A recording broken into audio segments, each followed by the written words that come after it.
ਜਕਾਰਾ ਪਾਉਣਾ ਹਰੀ ਬਾਬਾ ਜੀ ਦਾ। ਬਹੁਤ ਸੱਚੇ ਦਰਬਾਰ ਕੀ ਜੈ। ਜਕਾਰਾ ਦੂਦਾਧਾਰੀ ਬਾਬਾ ਜੀ ਦਾ। ਬਹੁਤ ਸੱਚੇ ਦਰਬਾਰ ਕੀ ਜੈ। ਇਹ ਜਿਹੜੀ ਕਥਾ ਆ, ਜਦੋਂ ਸ਼੍ਰੀ ਰਾਮ ਚੰਦਰ ਜੀ ਧਰਤੀ ਉੱਤੇ ਆਏ ਆ, ਉਹਨਾਂ ਦੇ ਆਉਣ ਤੋਂ ਕਾਫੀ ਵਰਸ਼ ਪਹਿਲਾਂ ਦੀ ਆ। ਉਸ ਟਾਈਮ ਤੇ ਰਿਸ਼ੀ ਮੁਕੰਦ ਹੋਏ। ਮੁਕੰਦ ਰਿਸ਼ੀ ਇੱਕ ਘਣੇ ਜੰਗਲ ਵਿੱਚ ਤਪੱਸਿਆ ਕੀਤੀ ਤੇ ਉਹਨਾਂ ਦੇ ਕਾਫੀ ਸ਼ਿਸ਼ ਹੋਏ, ਜਿਹੜੇ ਬਹੁਤ ਸਾਧੂ ਸੰਤ ਬਣੇ, ਮਹਾਤਮਾ ਬਣੇ, ਪੂਰਨ ਬ੍ਰਹਮ ਗਿਆਨੀ। ਤੇ ਉਹਨਾਂ ਟਾਈਮਾਂ ਦੇ ਵਿੱਚ ਰਾਖਸ਼ ਬਹੁਤ ਸੀਗੇ। ਰਾਖਸ਼ ਕਾਫੀ ਜ਼ਿਆਦਾ ਸਾਧੂਆਂ ਨੂੰ ਤੰਗ ਕਰਦੇ ਸੀਗੇ ਤੇ ਭਗਤੀ ਕਰਨ ਤੋਂ ਰੋਕਦੇ ਹੁੰਦੇ ਸੀ। ਉਹ ਰਾਖਸ਼ਾਂ ਦੇ ਵਿੱਚ ਕੋਈ ਸ਼ਕਤੀਆਂ ਵੀ ਹੁੰਦੀਆਂ ਸੀਗੀਆਂ, ਬੜੇ ਬਲ ਸੀਗਾ। ਪਰਮਾਤਮਾ ਦੇ ਕੰਮ 'ਚ ਉਹ ਵਿਘਨ ਪਾਉਂਦੇ ਹੁੰਦੇ ਸੀ ਨਾ, ਜਿਹੜੇ ਵੀ ਸਾਧੂ ਸੰਤ ਭਗਤੀ ਕਰਨੀ। ਜਿੱਦਾਂ ਉਹਨਾਂ ਨੇ ਜੇ ਕੋਈ ਹਮਨ ਕਰਨਾ, ਜਾਂ ਜਿੱਦਾਂ ਆਪਾਂ ਧੂਣਾ ਕਹਿ ਦਿੰਦੇ ਹਾਂ, ਤੇ ਉਹਦੇ ਵਿੱਚ ਉਹ ਆ ਕੇ ਜਾਂ ਉਹਨਾਂ ਨੇ ਸ਼ਰਾਬ ਡੋਲ ਦੇਣੀ ਜਾਂ ਮੀਟ ਸਿੱਟ ਦੇਣਾ, ਤੇ ਉਹ ਵਿਘਨ ਇੱਦਾਂ ਪਾਉਂਦੇ ਰਹਿੰਦੇ ਸੀ। ਸਮਾਂ ਬੀਤਦਾ ਗਿਆ ਤੇ ਰਿਸ਼ੀ ਮੁਕੰਦ ਦੀ ਭਗਤੀ ਇੰਨੀ ਕੁ ਜ਼ਿਆਦਾ ਹੋ ਗਈ ਕਿ ਸਵੈਂ ਪਰਮਾਤਮਾ ਉਹਨਾਂ ਦਾ ਸਾਥ ਦੇਣ ਲੱਗ ਪਏ। ਪਰਮਾਤਮਾ ਨੇ ਉਹਨੂੰ ਇੱਦਾਂ ਦੀਆਂ ਸ਼ਕਤੀਆਂ ਦੇ ਦਿੱਤੀਆਂ ਤੇ ਜਿਹੜੇ ਰਾਖਸ਼ ਸੀਗੇ ਉਹ ਵੀ ਉਹਨਾਂ ਤੋਂ ਡਰਨ ਲੱਗ ਪਏ ਸੀਗੇ। ਉਸ ਏਰੀਏ 'ਚ ਨਹੀਂ ਸੀ ਆਉਂਦੇ ਜਿੱਥੇ ਉਹਨਾਂ ਦਾ ਦਰਬਾਰ ਸੀਗਾ। ਉਹਨਾਂ ਦੇ ਡੇਰੇ ਤੋਂ ਦੂਰ ਦੂਰ ਰਹਿੰਦੇ ਸੀ। ਤੇ ਇੱਕ ਪੰਪਾਸੁਰ ਨਾਂ ਦਾ ਰਾਖਸ਼ ਸੀਗਾ, ਉਹ ਬਹੁਤ ਸ਼ਕਤੀਸ਼ਾਲੀ ਸੀ। ਪੰਪਾਸੁਰ ਰਾਖਸ਼ ਬਹੁਤ ਰਾਖਸ਼ਾਂ ਦਾ ਵਿੱਚ ਬਲਵਾਨ ਸੀਗਾ ਤੇ ਉਹ ਹਰ ਟਾਈਮ ਲੜਾਈ ਝਗੜਾ, ਭਗਤੀ ਕਰਨ ਵਾਲਿਆਂ ਨੂੰ ਬਿਲਕੁਲ ਚੰਗਾ ਨਹੀਂ ਸੀ ਸਮਝਦਾ। ਉਸ ਦੌਰਾਨ ਇੱਕ ਹੋਰ ਜਿੱਦਾਂ ਰਿਸ਼ੀ ਮੁਨੀ ਸਾਧੂ ਸੰਤ ਕੋਈ ਤਪੱਸਿਆ ਕਰਦੇ ਸੀ, ਉਹਨਾਂ ਦੀ ਭਗਤੀ ਭੰਗ ਕਰ ਦਿੰਦਾ ਹੈ। ਪੰਪਾਸੁਰ ਇੱਕ ਟਾਈਮ ਜਦੋਂ ਉਹਨੇ ਦੇਖਿਆ ਕਿ ਰਿਸ਼ੀ ਮੁਕੰਦ ਬਹੁਤ ਤਪੱਸਵੀ ਆ, ਕਿ ਉਹ ਤੋਂ ਰਾਖਸ਼ ਡਰਦੇ ਆ, ਉਹ ਆਪਣੀ ਬਲ ਦਾ ਪ੍ਰਯੋਗ ਕਰਨ ਲਈ ਉਹਨਾਂ ਕੋਲ ਗਿਆ। ਰਿਸ਼ੀ ਮੁਕੰਦ ਜਿਹੜੇ ਹੋਏ, ਉਹਨਾਂ ਦੀ ਭਗਤੀ ਦਾ ਜਿਹੜਾ ਔਰਿਆ ਸੀਗਾ, ਜਦੋਂ ਸੂਰਜ ਜਦੋਂ ਚੜ੍ਹਦਾ, ਉਹਦੀ ਜਿਹੜੀ ਕਿਰਨਾਂ ਹੁੰਦੀਆਂ, ਉਹ 'ਚ ਤੁਹਾਨੂੰ ਸਵੇਰੇ ਸਵੇਰੇ ਪਤਾ ਲੱਗਦਾ ਨਾ ਜਦੋਂ ਰੌਸ਼ਨੀ ਆਉਂਦੀ ਉੱਪਰੋਂ, ਇੱਦਾਂ ਹੀ ਜਿਹੜੇ ਮੁਕੰਦ ਰਿਸ਼ੀ ਸੀ, ਉਹਨਾਂ ਦੀ ਭਗਤੀ ਇੰਨੀ ਸੀ, ਉਹਨਾਂ ਦਾ ਜਿਹੜਾ ਭਗਤੀ ਦਾ ਔਰਿਆ ਹੁੰਦਾ ਇੱਕ, ਜਿੱਥੇ ਉਹ ਬੈਠਦੇ ਸੀਗੇ ਉੱਥੇ ਸ਼ਾਂਤੀ ਹੋ ਜਾਂਦੀ ਸੀ। ਉੱਥੇ ਆ ਕੇ ਸ਼ੇਰ ਵੀ, ਹਿਰਨ, ਕੁੱਤੇ, ਹੋਰ ਕਈ ਪ੍ਰਕਾਰ ਦੇ ਜਾਨਵਰ ਉੱਥੇ ਆ ਕੇ ਇਕੱਠੇ ਬਹਿ ਕੇ ਆਪਸ ਵਿੱਚ ਹੀ ਉਹ ਖਾਣਾ ਦਾਣਾ ਖਾ ਲੈਂਦੇ ਸੀ।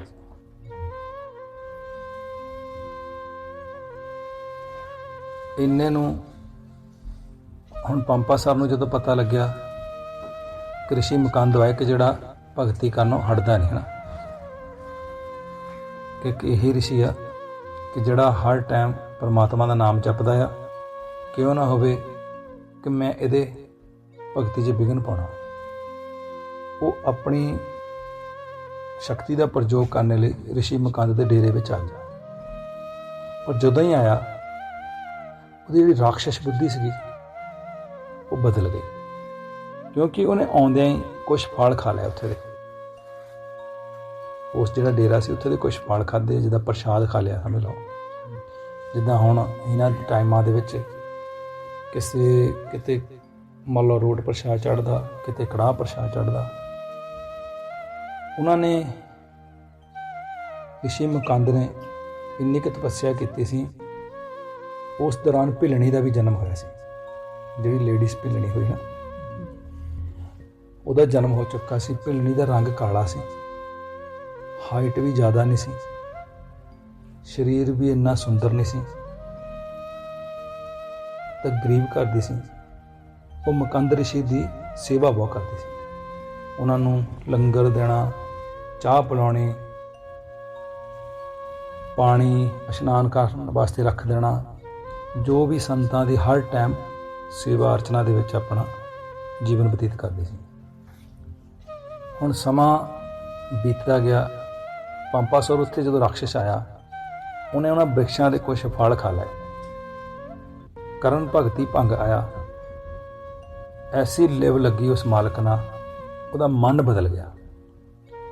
ਤੇ ਰਿਸ਼ੀ ਮੁਕੰਦ ਨੇ ਜਦੋਂ ਪੰਪਾਸੁਰ ਰਾਖਸ਼ ਨੂੰ ਦੇਖਿਆ, ਦ੍ਰਿਸ਼ਟੀ ਪਈ, ਉਹ ਕਹਿੰਦਾ ਮਹਾਰਾਜ ਮੈਨੂੰ ਆਪਣਾ ਸ਼ਿਸ਼ ਬਣਾ ਲਓ ਕਿ ਮੈਂ ਰਾਖਸ਼ਾਂ ਵਾਲੇ ਕਰਮ ਨਹੀਂ ਕਰਨਾ ਕੋਈ ਵੀ। ਮੈਨੂੰ ਪਛਤਾਵਾ ਹੁੰਦਾ ਕਿ ਮੈਂ ਬਹੁਤ ਸਾਧੂਆਂ ਨੂੰ, ਸੰਤਾਂ ਨੂੰ, ਭਗਤੀ ਕਰਦਿਆਂ ਨੂੰ ਉਹਨਾਂ ਦੇ ਕੰਮ 'ਚ ਵਿਘਨ ਪਾਇਆ, ਕਿ ਮੈਨੂੰ ਆਪਣੇ ਚਰਨੀ ਲਾਓ ਤਾਂ ਜੋ ਮੈਂ ਵੀ ਮੋਕਸ਼ ਪ੍ਰਾਪਤ ਕਰ ਸਕਾਂ। ਉਹਨੂੰ ਗਿਆਨ ਹੋ ਗਿਆ। ਸੰਤਾਂ ਨੇ ਉਹਨੂੰ ਆਪਣੇ ਚਰਨੀ ਲਾ ਲਿਆ, ਉਹਨੂੰ ਜੋ ਵੀ ਨਾਮ ਭਜਨ ਦਿੱਤਾ, ਉਸ ਮਾਲਕ ਦੀ ਬੰਦਗੀ ਕਰਨ ਦਾ ਰਸਤਾ ਦੱਸਿਆ। ਪੰਪਾਸੁਰ ਫਿਰ ਮੁਕੰਦ ਰਿਸ਼ੀ ਦੇ ਕੋਲ ਹੀ ਰਹਿ ਗਿਆ। ਅਤੇ ਉਹ ਕਹਿੰਦੇ ਹੁਣ ਮੈਂ ਜਾਣਾ ਨਹੀਂ, ਉੱਥੇ ਹੀ ਬੰਦਗੀ ਕਰਨੀ, ਲੰਗਰ 'ਚ ਸੇਵਾ ਕਰਨ ਲੱਗ ਪਿਆ, ਬਾਲਣ ਲਿਆਉਣਾ, ਹਮੇਸ਼ਾ ਭਗਵਾਨ ਦੀ ਭਗਤੀ ਕਰਨੀ, ਬ੍ਰਹਮਲੀਨ ਹੋ ਗਿਆ ਭਗਤੀ 'ਚ। ਤਾਂ ਉੱਥੇ ਇੱਕ ਸਰੋਵਰ ਹੁੰਦਾ ਸੀ, ਜਿੱਦਾਂ ਛੋਟਾ ਸਰੋਵਰ ਸੀ, ਛੋਟਾ ਜਿਹਾ, ਪਾਣੀ ਪੀਣ ਦੀ ਇੱਕ ਛੱਪੜੀ ਲਾ ਨਿੱਕੀ ਜਿਹੀ। ਅਤੇ ਪੰਪਾਸੁਰ ਹੁਣ ਰਾਖਸ਼ ਸੀ। ਉਹ ਸੰਤਾਂ ਨੂੰ ਕਹਿਣ ਲੱਗਾ, ਕਹਿੰਦਾ ਮਹਾਰਾਜ ਕਿ ਮੈਂ ਚਾਹੁੰਦਾ ਕਿ ਜਿਹੜਾ ਬਲ ਮੈਂ ਪਾਪ ਕਰਮ 'ਚ ਲਾਉਂਦਾ ਸੀ, ਨਸ਼ਿਆਂ 'ਚ ਲਾਉਂਦਾ ਸੀ, ਉਹੀ ਬਲ ਮੈਂ ਆਪਣਾ ਚਾਹੁੰਦਾ ਕਿ ਜਿਹੜੀ ਇਹ ਛੱਪੜੀ ਆ ਵੱਡੀ ਕਰ ਦੇਵਾਂ, ਤਾਂ ਜੋ ਜਾਨਵਰ ਇੱਥੇ ਪਾਣੀ ਪੀ ਲਿਆ ਕਰ ਜਾ ਕੇ। ਉਹ ਸੰਤ ਕਹਿਣ ਲੱਗੇ, ਬਾਬਾ ਜੀ ਵੀ ਮੂਡ 'ਚ ਸੀ, ਕਹਿੰਦੇ ਚੱਲ, ਕਹਿੰਦੇ ਪੰਪਾਸੁਰ ਨਾਲੇ ਤੇਰੀ ਬਿਰਤੀ ਚੇਂਜ ਹੋ ਗਈ, ਨਾਲੇ ਤੇਰੇ ਨਾਂ 'ਤੇ ਇੱਕ ਸਰੋਵਰ ਬਣ ਜਾਊਗਾ। ਮਾਰਗ ਸੱਚ ਦਾ ਸੀ ਨਾ। ਹੁਣ ਰਾਖਸ਼ ਦੀ ਬੁੱਧੀ ਕੰਮ ਕਰਨ ਲੱਗ ਪਈ, ਫਲ ਖਾਣੇ ਆ। ਭਗਵਾਨ ਕਹਿੰਦੇ ਆ ਕਿ ਜਿਹੜੀ ਇਹ ਬਿਰਤੀ ਆ ਇਨਸਾਨ ਦੀ ਬੁੱਧੀ, ਜੇ ਤੁਸੀਂ ਮੀਟ ਖਾਂਦੇ ਆ, ਸ਼ਰਾਬ ਪੀਂਦੇ ਆ, ਕਿਸੇ ਵੀ ਪ੍ਰਕਾਰ ਦਾ ਕੋਈ ਨਸ਼ਾ ਕਰਦੇ ਆ, ਤਾਂ ਤੁਹਾਡੀ ਬੁੱਧੀ ਰਾਖਸ਼ ਹੋ ਜਾਣੀ ਆ। ਹੁਣ ਰਾਖਸ਼ ਦੀ ਬੁੱਧੀ ਇੱਕ ਫਲ ਖਾਣ ਨਾਲ ਕਿੱਦਾਂ ਚੇਂਜ ਹੋ ਗਈ? ਫਲਾਂ ਨਾਲ ਚੇਂਜ ਨਹੀਂ ਹੋਈ। ਉਹ ਸੰਤਾਂ ਨੇ ਤਪੱਸਿਆ ਕੀਤੀ ਸੀ ਉਸ ਜਗ੍ਹਾ 'ਤੇ, ਉਹ ਏਰੀਏ ਦੇ ਵਿੱਚ ਉਹਨਾਂ ਦੀ ਭਗਤੀ ਦਾ ਔਰਿਆ ਸੀਗਾ। ਉਹ ਜਿਹੜੀ ਭਿੱਲਣੀ ਸੀ, ਬਹੁਤ ਗਰੀਬ ਘਰ ਦੀ ਲੜਕੀ, ਉਹ ਉਹਨਾਂ ਦੀ ਸੇਵਾ ਕਰਦੀ ਸੀ। ਨਾ ਕੋਈ ਰੰਗ, ਨਾ ਰੂਪ, ਨਾ ਕੋਈ ਸਰੀਰ ਸੁੰਦਰ। ਮਹਾਂਪੁਰਸ਼ਾਂ ਨੇ ਉਹਨੂੰ ਚਰਨੀ ਲਾ ਲਿਆ। ਹੁਣ ਭਿੱਲਣੀ ਛੋਟੀ ਅਵਸਥਾ ਵਿੱਚ ਸੇਵਾ ਕੀਤੀ। ਉਹਨਾਂ ਨੇ ਭਿੱਲਣੀ ਨੂੰ ਵੀ ਕਿਹਾ ਕਿ ਤੁਸੀਂ ਇੱਥੇ ਵੇਟ ਕਰਨੀ ਹੈ ਸ਼੍ਰੀ ਰਾਮ ਚੰਦਰ ਜੀ ਦੀ। ਉਹ ਕਹਿੰਦੀ ਰਾਮ ਕੌਣ ਵਾ? ਹੁਣ ਮੁਕੰਦ ਰਿਸ਼ੀ ਕਹਿੰਦੇ ਆ ਕਿ ਉਹਨਾਂ ਦਾ ਜਨਮ ਹੋਣਾ, ਵਿਸ਼ਨੂੰ ਭਗਵਾਨ ਨੇ ਧਰਤੀ ਉੱਤੇ ਆਉਣਾ, ਉਹਨਾਂ ਦਾ ਜਨਮ ਹੋਣਾ, ਤੂੰ ਇੱਥੇ ਬੈਠ ਕੇ ਪੰਜਵਟੀ ਦੇ ਵਿੱਚ, ਆਹ ਧਰਤੀ ਦਾ ਨਾਮ ਪੰਜਵਟੀ ਹੋਊਗਾ, ਅੰਬਾਂ ਦੇ ਬ੍ਰਿਕਸ਼ ਵਾ। ਕਹਿੰਦੇ ਪੰਜਵਟੀ ਵਿੱਚ ਉਹਦਾ ਇੰਤਜ਼ਾਰ ਕਰਨਾ ਭਗਵਾਨ ਰਾਮ ਦਾ, ਤੇ ਤੂੰ ਜਾਈ ਨਾ, ਇੱਥੇ ਬੈਠੀ ਰਹੀ, ਇਸ ਏਰੀਏ 'ਚ ਰਹੀ। ਆ ਜਿਹੜਾ ਪੰਪਾਸੁਰ ਨੇ ਸਰੋਵਰ ਬਣਾਇਆ, ਇੱਥੇ ਇਸ਼ਨਾਨ ਕਰ ਲਿਆ ਕਰੇ। ਇੱਥੇ ਦੇ ਫਲ ਜਿਹੜੇ ਆ 12 ਮਹੀਨੇ ਫਲ ਲੱਗੂਗੇ, ਸਦਾ ਹੀ ਹਰਿਆਲੀ ਰਹੂਗੀ, ਕਦੀ ਵੀ ਫਲ ਸੁੱਕੋਗੇ ਨਹੀਂ ਇੱਥੇ ਦੇ। ਇੱਥੇ ਬੈਠ ਕੇ ਭਗਤੀ ਕਰੀ। ਭਗਵਾਨ ਵਿਸ਼ਨੂੰ ਭਗਵਾਨ ਨੇ ਆਉਣਾ ਰਾਮ ਚੰਦਰ ਦੇ ਰੂਪ 'ਚ, ਤੂੰ ਉਹਨਾਂ ਦਾ ਇੰਤਜ਼ਾਰ ਕਰਨਾ, ਉਹਨਾਂ ਨੇ ਤੈਨੂੰ ਪਾਰਨ ਕਰ ਦੇਣਾ। ਹੁਣ ਉਹਨੇ ਆਪਣੇ ਗੁਰੂ ਦਾ ਹੁਕਮ ਮੰਨ ਕੇ ਉੱਥੇ ਹੀ ਬੈਠੀ ਰਹੀ। ਗੁਰੂ ਨੇ ਰੰਗ ਰੂਪ ਨਹੀਂ ਦੇਖਿਆ, ਜਾਤ ਪਾਤ ਨਹੀਂ ਦੇਖੀ, ਸਰੀਰ ਨਹੀਂ ਸੁੰਦਰਤਾ ਦੇਖੀ, ਉਹਨਾਂ ਨੇ ਉਹਦਾ ਮਨ ਸੁੰਦਰ ਦੇਖਿਆ। ਹੋਰ ਵੀ ਤਾਂ ਸ਼ਿਸ਼ ਸੀਗੇ, ਹੋਰ ਵੀ ਭਗਤ ਸੀਗੇ। ਭਿੱਲਣੀ ਨੂੰ ਬਹੁਤ ਵਰਸ਼ ਬੀਤ ਗਏ ਇਹਦਾ ਇੰਤਜ਼ਾਰ ਕਰਦਿਆਂ, ਬਹੁਤ ਜ਼ਿਆਦਾ ਵਰਸ਼ ਬੀਤ ਗਏ ਭਗਵਾਨ ਰਾਮ ਦੇ ਇੰਤਜ਼ਾਰ 'ਚ। ਉਹਨੂੰ ਕੀ ਪਤਾ ਕਦੋਂ ਜਨਮ ਹੋਣਾ। ਉਹਨਾਂ ਟਾਈਮਾਂ 'ਤੇ ਕੋਈ ਵੀ ਟੈਲੀਵਿਜ਼ਨ ਨਹੀਂ ਸੀ ਹੁੰਦਾ, ਕੋਈ ਫੋਨ ਨਹੀਂ ਸੀਗੇ, ਕੋਈ WhatsApp ਨਹੀਂ ਸੀਗਾ, ਸ਼ਾਂਤੀ ਦਾ ਮਾਹੌਲ ਸੀਗਾ। ਸਿਰਫ ਕੀ ਸੀ, ਇੱਕ ਇੰਤਜ਼ਾਰ ਸੀ। ਆਪਣੇ ਗੁਰੂ ਦਾ ਹੁਕਮ ਮੰਨਿਆ। ਉਹ ਕਹਿੰਦੇ ਕਿਸੇ ਨਾਲ ਲੜਾਈ ਝਗੜਾ ਨਾ ਕਰੀ, ਇੱਥੇ ਬੈਠ ਕੇ ਤਪੱਸਿਆ ਕਰੀ, ਬਸ ਬੰਦਗੀ ਕਰੀ ਉਸ ਮਾਲਕ ਦੀ, ਨਾਮ ਜਪੀ ਜਾ ਜੋ ਉਹਨੂੰ ਸ਼ਬਦ ਦੇਵੇ। ਗੁਰੂ ਦੇ ਸ਼ਬਦ ਤੇ ਭਰੋਸਾ ਹੋਣਾ ਚਾਹੀਦਾ। ਉਹ ਜੋ ਮਰਜ਼ੀ ਕਹਦਾ ਕਾਹ ਕਹਿ, ਤੁਸੀਂ ਉਹ ਕਹੀ ਚਲੋ। ਇਹ ਨਾ ਦੇਖੋ ਗੁਰੂ ਕੀ ਕਹਿੰਦਾ, ਉਹ ਜੋ ਮਰਜ਼ੀ ਕਹੇ, ਜੋ ਤੁਹਾਨੂੰ ਉਹਨਾਂ ਨੇ ਕਿਹਾ ਉਹ ਕਹੋ। ਹੁਣ ਭਿੱਲਣੀ ਨੇ ਆਪਣੇ ਗੁਰੂ ਦਾ ਹੁਕਮ ਮੰਨ ਕੇ ਉੱਥੇ ਸੇਵਾ ਕੀਤੀ। ਬਹੁਤ ਵਰਸ਼ ਵਿੱਚ ਬੀਤ ਗਏ। ਭਗਵਾਨ ਰਾਮਚੰਦਰ ਦਾ ਜਨਮ ਹੋਇਆ, ਸਿਆਣੀ ਹੋ ਗਈ। ਵਰਸ਼ ਬੀਤਣ ਤੋਂ ਬਾਅਦ ਇੱਕ ਟਾਈਮ ਆਇਆ ਜਦੋਂ ਮਾਤਾ ਸੀਤਾ ਨੂੰ ਰਾਵਣ ਲੈ ਗਿਆ। ਉਸ ਟਾਈਮ ਤੇ ਵੀ ਜਹਾਜ਼ ਸੀ, ਉਡਾ ਕੇ ਲੈ ਗਿਆ। ਉਸ ਦੌਰਾਨ ਖੋਜ ਕਰਦੇ ਕਰਦੇ ਹੋਏ ਸ਼੍ਰੀ ਰਾਮਚੰਦਰ ਜੀ ਉਸ ਏਰੀਏ 'ਚ ਆਏ ਜਿੱਥੇ ਭਿੱਲਣੀ ਰਹਿੰਦੀ ਸੀ, ਪੰਜਵਟੀ ਵਿੱਚ। ਹੁਣ ਲਕਸ਼ਮਣ ਨਾਲ ਵਾ। ਭਿੱਲਣੀ ਨੂੰ ਹੋਰ ਸੰਤ ਸਾਧੂ ਵੀ ਜਿਨ੍ਹਾਂ ਦੀ ਇੰਨੀ ਭਗਤੀ ਪੂਰਨ ਨਹੀਂ ਹੁੰਦੀ, ਉਹ ਭੇਸ ਦੇਖਦੇ ਹਨ, ਰੰਗ ਰੂਪ ਦੇਖਦੇ ਆ। ਉਹ ਦੇਖ ਲੈਂਦੇ ਆ ਕਿ ਇਹ ਧਨ ਨਹੀਂ ਹੈਗਾ ਇਹਦੇ ਕੋਲ। ਜਿਹੜੇ ਦੁਨਿਆਵੀ ਸਾਧੂ ਉਹ ਧਨ ਦੇਖਦੇ ਹਨ, ਰੂਪ ਦੇਖਦੇ ਆ, ਪਰ ਉਹ ਬ੍ਰਹਮ ਗਿਆਨੀ ਜਿਹੜੇ ਹੁੰਦੇ ਇਹਨਾਂ ਚੀਜ਼ਾਂ ਨੂੰ ਨਹੀਂ ਦੇਖਦੇ, ਉਹ ਆਤਮਾ ਸ਼ੁੱਧ ਦੇਖਦੇ ਆ। ਉਹਨਾਂ ਨੇ ਕੀ ਦੇਖਿਆ, ਹੋਰ ਸਾਧੂਆਂ ਨੇ ਰੋਜ਼ ਉਹਨੂੰ ਕਹਿਣਾ, ਇੱਦਾਂ ਕੋਲ ਦੀ ਕਈਆਂ ਲੰਘਣਾ, ਰੋਜ਼ ਫੁੱਲ ਵਿਛਾਉਣੇ, ਮੇਰੇ ਰਾਮ ਆਉਗੇ, ਫੁੱਲ ਵਿਛਾਈ ਜਾਣੇ। ਰੋਜ਼ ਬੇਰ ਇੱਦਾਂ ਮਿੱਠੇ ਮਿੱਠੇ, ਕੋਈ ਫਲ ਮਿੱਠੇ ਮਿੱਠੇ ਤੋੜ ਤੋੜ ਕੇ, ਜੇ ਕੋਈ ਖੱਟਾ ਹੋਊਗਾ ਮਾੜਾ ਮੋਟਾ ਵੀ ਉਹਨੇ ਸਾਈਡ 'ਤੇ ਕਰ ਦੇਣਾ। ਮਿੱਠੇ ਮਿੱਠੇ ਫਲ ਭਗਵਾਨ ਲਈ ਰੱਖਣੇ ਟੋਕਰੀ 'ਚ ਪਾ ਕੇ, ਰੋਜ਼ ਰੱਖਦੇ ਰਹੇ। ਵਰਸ਼ਾਂ ਹੀ ਬੀਤ ਗਏ, 1 ਸਾਲ ਨਹੀਂ, 2 ਨਹੀਂ, 15 ਨਹੀਂ, 20 ਸਾਲ, 25 ਸਾਲ। ਰਾਮਚੰਦਰ ਜੀ ਵੱਡੇ ਹੋਏ, ਉਸ ਦੌਰਾਨ ਉਹ ਵੀ ਆ ਗਿਆ ਉੱਥੇ। ਇੱਕ ਟਾਈਮ ਹੋਰ ਸਾਧੂ ਲੰਘਦੇ ਆ, ਉਹ ਕਹਿੰਦੇ ਭਿੱਲਣੀ ਪਾਗਲ ਲੱਗਦੀ ਹੈ, ਰੋਜ਼ ਇੰਤਜ਼ਾਰ ਕਰਦੀ ਹੈ, ਰਾਮ ਨੇ ਆਉਣਾ, ਰਾਮ ਨੇ ਆਉਣਾ। ਜਿਹੜੇ ਆਮ ਸਾਧੂ ਆ, ਪਰ ਕਹਿੰਦੇ ਰਾਮ ਤਾਂ ਕਦੀ ਆਏ ਹੀ ਨਹੀਂ। ਐਵੇਂ ਹੀ ਕਹਿੰਦੇ ਇੰਤਜ਼ਾਰ ਕਰਦੀ ਰਹਿੰਦੀ ਆ ਕਿ ਰਾਮ ਆਉਗੇ, ਰਾਮ ਆਉਗੇ, ਉੱਦਾਂ ਹੀ ਰੌਲਾ ਪਾਈ ਜਾਂਦੀ ਆ। ਜੇ ਕੋਈ ਰਾਮ ਹੁੰਦਾ ਤਾਂ ਆਉਂਦਾ। ਹੁਣ ਤੁਸੀਂ ਆਪ ਗਿਆਨ ਲਾਓ ਕਿ ਉਹਨਾਂ ਸਾਧੂਆਂ ਨੂੰ ਨਹੀਂ ਨੌਲੇਜ ਸੀਗੀ ਕਿ ਰਾਮ ਨੇ ਆਉਣਾ।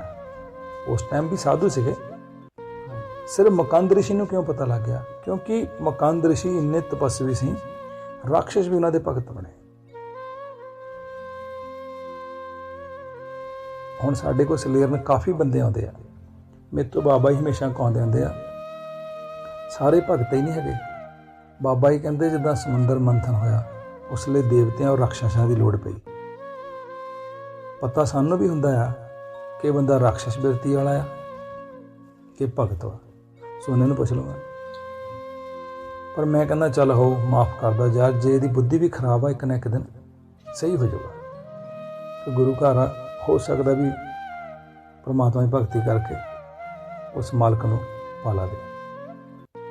ਇੱਦਾਂ ਹੀ ਹੁਣ ਭਿੱਲਣੀ ਨੂੰ ਕਹਿੰਦੇ ਵੀ ਭਿੱਲਣੀ ਪਾਗਲ ਲੱਗਦੀ, ਹੋਰ ਸਾਧੂਆਂ ਨੇ ਕਿਹਾ। ਇੱਕ ਵਿੱਚ ਮਹਾਂਪੁਰਸ਼ ਬ੍ਰਹਮ ਗਿਆਨੀ ਜਿਨ੍ਹਾਂ ਨੂੰ ਗਿਆਨ ਸੀ, ਉਹ ਕਹਿੰਦੇ ਵੀ ਭਿੱਲਣੀ ਨੂੰ ਇੱਦਾਂ ਨਾ ਕਹੋ, ਭਿੱਲਣੀ ਆਪਣੇ ਭਗਵਾਨ ਦੇ ਪ੍ਰੇਮ ਵਿੱਚ ਪਾਗਲ ਹੋਈ ਵਾ। ਕਹਿੰਦੇ ਭਗਤ ਔਰ ਪਾਗਲ 'ਚ ਅੰਤਰ ਥੋੜ੍ਹਾ ਜਿਹਾ ਹੀ ਹੁੰਦਾ। ਪਾਗਲਪਨ 'ਚ ਔਰ ਭਗਤ 'ਚ ਅੰਤਰ ਵੀ ਕਹਿੰਦੇ ਥੋੜ੍ਹਾ ਜਿਹਾ ਹੀ ਆ। ਕਹਿੰਦੇ ਹੋ ਸਕਦਾ ਭਿੱਲਣੀ ਸੱਚੀ ਹੋਵੇ, ਕੋਈ ਰਾਮ ਹੋਊਗਾ, ਆ ਜਾਊਗਾ।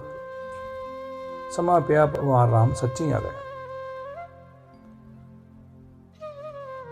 ਠੀਕ, ਜੇ ਹੁਣ ਅੱਜ ਕੱਲ੍ਹ ਦੇ ਕੋਈ ਭਗਤ ਹੋਵੇ, ਕੋਈ ਸੰਤ ਹੋਣ, ਜਾਂ ਜੇ ਉਹਨਾਂ ਦੀ ਕੋਈ ਭਗਤ ਨਹੀਂ ਹੋਵੇ ਇੱਦਾਂ ਭਿੱਲਣੀ ਵਰਗੀ, ਤਾਂ ਉਹਨੇ WhatsApp 'ਤੇ ਫੋਨ ਹੀ ਕਰੀ ਜਾਣੇ ਆ, ਕਾਲਾਂ ਹੀ ਕਰੀ ਜਾਣੀਆਂ, ਮੈਸੇਜ ਹੀ ਲਿਖੀ ਜਾਣੇ, ਆਓ ਜੀ ਆਓ ਜੀ ਆਓ, ਭਗਵਾਨ ਨੂੰ ਤੰਗੇ ਹੀ ਕਰੀ ਜਾਣਾ।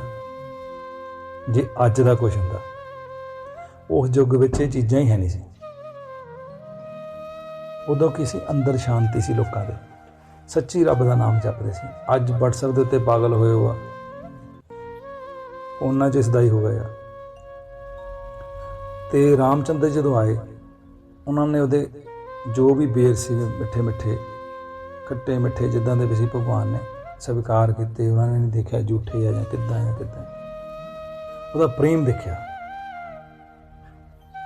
ਅਤੇ ਬੇਰ ਛਕਣ ਤੋਂ ਬਾਅਦ ਉਹਨਾਂ ਨੇ ਪੁੱਛਿਆ ਕਿ ਇੱਥੇ ਹਰਿਆਲੀ ਬਹੁਤ ਆ, ਇੱਦਾਂ ਆ ਇੱਦਾਂ। ਰਾਮਚੰਦਰ ਜੀ ਪੁੱਛਦੇ ਹੁਣ ਉਹਨੂੰ ਕਾ ਜਿਹੜਾ ਸਰੋਵਰ ਆ ਕਿੱਥੇ, ਅਸੀਂ ਸ਼ੇਰ ਅਤੇ ਹਿਰਨ ਜਾਨਵਰ ਸਾਰੇ ਇਕੱਠੇ ਬੈਠੇ ਹੋ ਸੀਗੇ ਪਾਣੀ ਪੀ ਕੇ, ਇਹ ਲੜਦੇ ਕਿਉਂ ਨਹੀਂ? ਉਹ ਕਹਿੰਦੀ ਮੇਰੇ ਗੁਰੂ ਦੀ ਕਿਰਪਾ ਆ। ਮਹਿਮਾ ਸੁਣਾ ਰਹੀ ਆਪਣੇ ਗੁਰੂ ਦੀ, ਭਗਵਾਨ ਨੇ। ਕਹਿੰਦੀ ਮੇਰੇ ਗੁਰੂ ਪਰਮਾਤਮਾ ਸਰੂਪ ਸੀ। ਕਹਿੰਦੀ ਉਹਨਾਂ ਨੇ ਮੈਨੂੰ ਤੁਹਾਡੇ ਆਉਣ ਦਾ ਪਹਿਲਾਂ ਹੀ ਦੱਸ ਦਿੱਤਾ।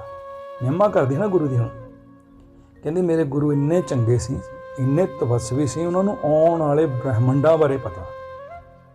ਕਹਿੰਦੀ ਬੇਸ਼ੱਕ ਤੁਸੀਂ ਵਿਸ਼ਨੂੰ ਭਗਵਾਨ ਦਾ ਅਵਤਾਰ ਹੋ, ਪਰ ਮੇਰੇ ਗੁਰੂ ਨੂੰ ਪਹਿਲਾਂ ਪਤਾ ਸੀ ਕਿ ਤੁਹਾਡਾ ਜਨਮ ਹੋਊਗਾ, ਤੁਸੀਂ ਮੈਨੂੰ ਮਿਲਣ ਆਓਗੇ।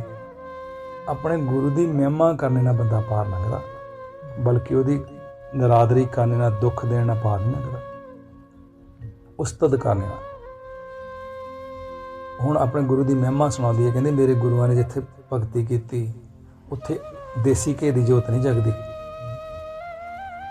ਕਹਿੰਦੀ ਉੱਥੇ ਇੱਕ ਇੱਦਾਂ ਪ੍ਰਕਾਸ਼ ਵਾ, ਜੋਤ ਸਰੂਪ ਉਹ ਇੱਦਾਂ ਅੱਜ ਵੀ ਉਸ ਬ੍ਰਿਕਸ਼ ਥੱਲੇ ਜਿਸ ਥੜੇ 'ਤੇ ਬਹਿ ਕੇ ਤਪੱਸਿਆ ਕਰਦੇ, ਕਹਿੰਦੀ ਅੱਜ ਵੀ ਉੱਥੇ ਭਗਵਾਨ ਕਹਿੰਦੀ ਉੱਥੇ ਇੱਦਾਂ ਸਰੂਪ ਜਗਦਾ ਪਿਆ ਉਹਨਾਂ ਦਾ ਔਰਾ ਅੱਜ ਵੀ ਬਣਿਆ ਆ।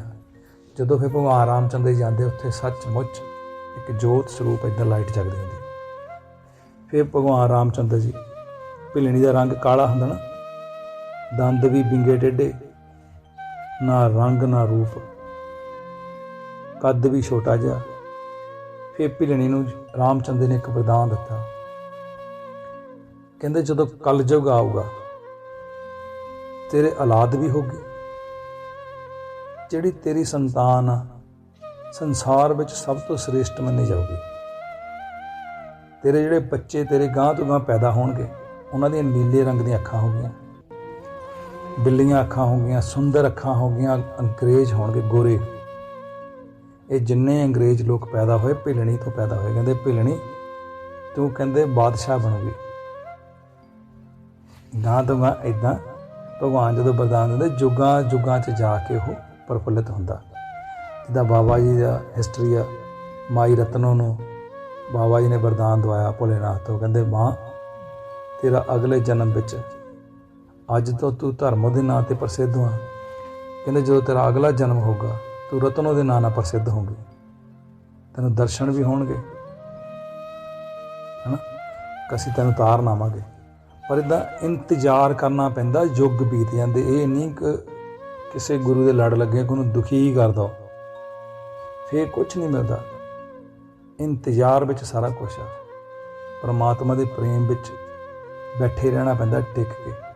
ਭਿਲਣੀ ਦੀ ਇਸ ਕਥਾ ਤੋਂ ਇਹ ਗਿਆਨ ਆ ਕਿ ਜਿਹਨੂੰ ਵੀ ਕਿਤੇ ਸ਼ਬਦ ਮਿਲਿਆ, ਕਿਸੇ ਵੀ ਸੰਤਾਂ ਸਾਧੂਆਂ ਕੋਲ ਮਿਲਿਆ, ਜੋ ਵੀ ਕਿਸੇ ਦਾ ਕੋਈ ਗੁਰੂ ਆ ਜਾਂ ਕੋਈ ਯਾਰ ਆ, ਕਿਸੇ ਦਾ ਦੋਸਤ ਆ, ਜੇ ਉਹਨੂੰ ਕਹਿੰਦਾ ਕਿ ਇੱਥੇ ਬਹਿ ਜਾ ਤੈਨੂੰ ਮੈਂ ਮਿਲਣ ਆਊਂਗਾ, ਉਹਨੂੰ ਉੱਥੇ ਬੈਠ ਜਾਣਾ ਚਾਹੀਦਾ, ਟਿਕ ਕੇ ਰਹਿਣਾ ਚਾਹੀਦਾ। ਬੋਲ ਸੱਚੇ ਦਰਬਾਰ ਕੀ ਜਕਾਰਾ ਪਾਉਣਾ ਹਰੀ ਬਾਬਾ ਜੀ ਦਾ। ਬੋਲ ਸੱਚੇ ਦਰਬਾਰ ਕੀ ਜੈ। ਜਕਾਰਾ ਦੂਦਾ ਤਾਰੀ ਬਾਬਾ ਜੀ ਦਾ। ਬੋਲ ਸੱਚੇ ਦਰਬਾਰ ਕੀ